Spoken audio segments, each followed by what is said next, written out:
The Justice Department announces the arrest of 2 U.S. citizens for operating a secret police station in New York City on behalf of the Chinese government. The defendants worked together to establish an overseas police station in Manhattan's Chinatown on behalf of the Fuzhou branch of the Chinese government's National Police Force, the NPS. These defendants did China's bidding in secret while acting under the direction and control of an NPS official in China.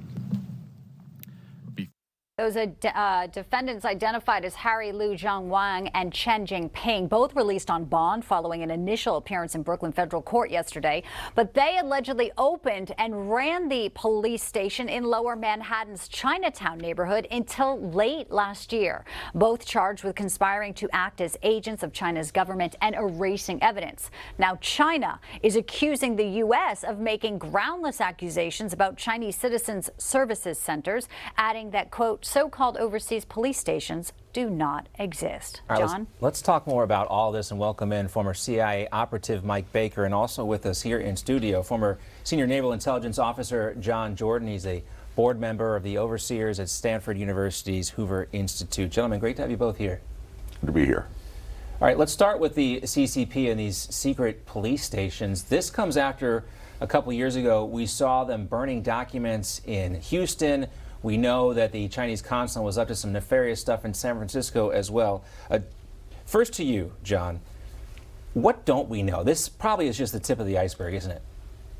Without a doubt, it's the tip of the iceberg.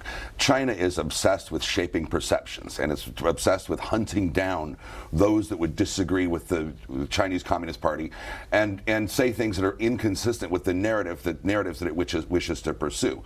That's why they have these police stations. In fact, these 2 individuals were charged with hunting down a dissident in California. And this is a clear violation of U.S. sovereignty, I mean, in the extreme. But when are there going to be consequences for China? I get that these people are going to be arrested, but China has to pay a price. Otherwise, this will only escalate. Yeah, we know there's spying going on our soil. Of course, we know that. We also have Chinese spy balloons, Mike, flying over our heads, and now these secret police stations. Where is the response from the Biden administration for these violations of U.S. sovereignty? Well, first, it's good that we're talking about it, right? I mean, that's the problem is we've known about this, the intel community, law enforcement, and we've been aware of the Chinese regime, Xi's regime's efforts to silence dissidents and activists that are based here in the U.S. and out west. And so we've been aware of this. It's just the problem has been, for a long time, we never approached the Chinese regime in a realistic, pragmatic way, right? Xi views himself as almost at the top of the food chain at this point. He can see it, right? He believes that we're a decaying power and that the Chinese regime deserves to be at the top of the food chain.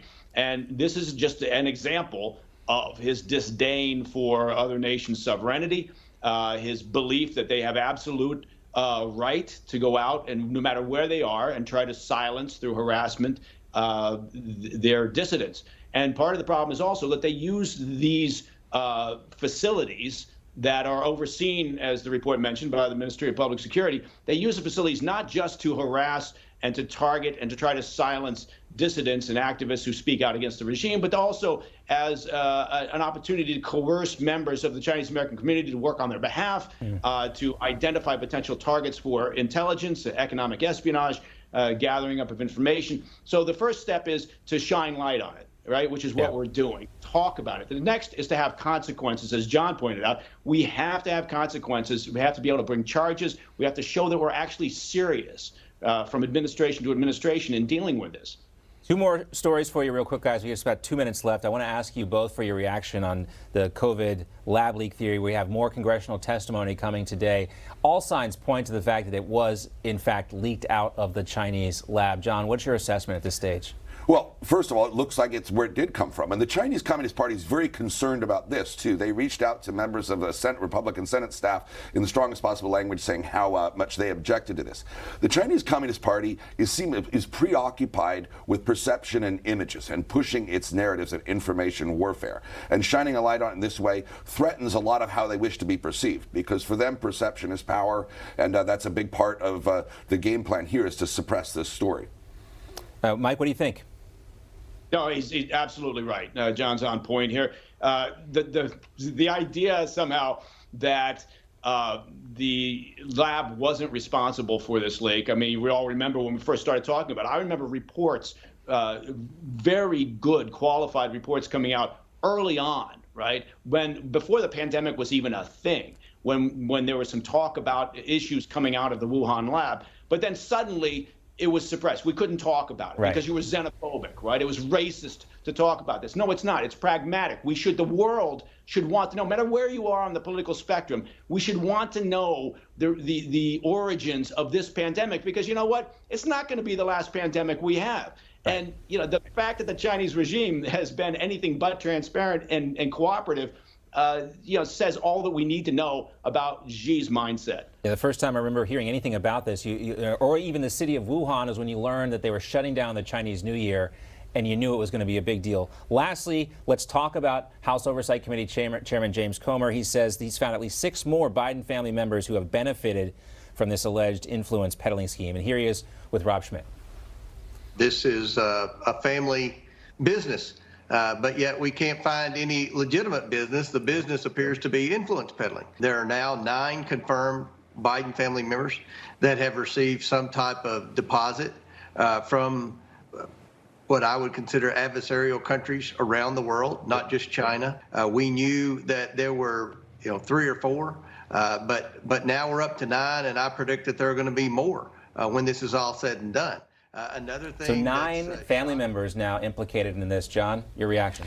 Well, first of all, this and President Biden's lack of announcing for his run for re-election are connected, right? National Democrats are very concerned that they may or may not want to ride this horse, and I think they're trying to kick that can down the road in terms of making that decision or looking for an alternative or pushing Biden aside. So I think these are 2 very connected stories, and it remains to be seen how they play out. Last word to you, Mike Baker.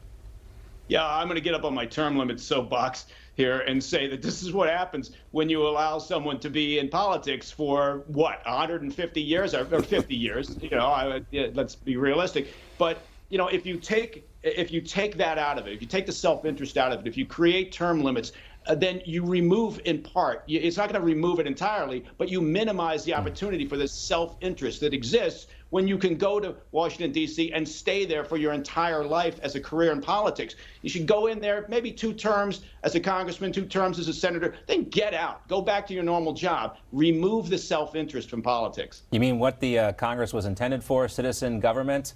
Would be a novel idea indeed. And your calculations actually do make some sense, because you think about politics in dog years a little bit. Mike Baker, John Jordan, great to see you both.